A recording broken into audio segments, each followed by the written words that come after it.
Bridge તૂટતા અનેક વાહનો નદીમાં ખાબક્યા. ચીનમાં સર્જાયેલી મોટી દુર્ઘટનામાં 11ના મોતથી હડકંપ. બિહારમાં એક પછી એક 12 બ્રિજ ધરાશાયી થયા બાદ હવે વિદેશથી પણ આવા સમાચાર સામે આવ્યા છે. ચીનના શાંક્ષી પ્રાંતમાં એક મોટી દુર્ઘટના સર્જાઈ. અહીં નેશનલ હાઈવે પર બનેલો બ્રિજ આંશિક રૂપે તૂટી પડતા ઓછામાં ઓછા 11 લોકો મૃત્યુ પામી ગયાના અહેવાલ સામે આવ્યા છે.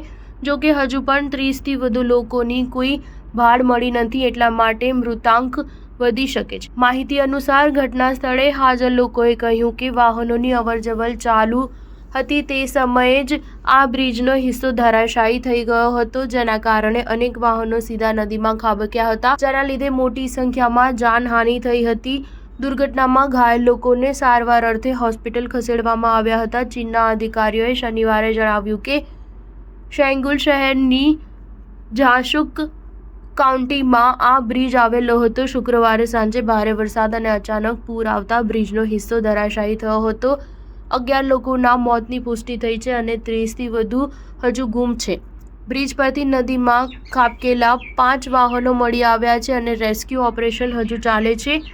રાષ્ટ્રપતિ શી જિનપિંગે બ્રિજ ધરાશાયી થયા બાદ લોકોના જીવ અને સંપત્તિને બચાવવા માટે દરેક સંભવ પ્રયાસો કરવાના નિર્દેશ આપ્યા હતા. સ્ટાર ન્યૂઝ 7 હંમેશા સચ્ચાઈની સાથે.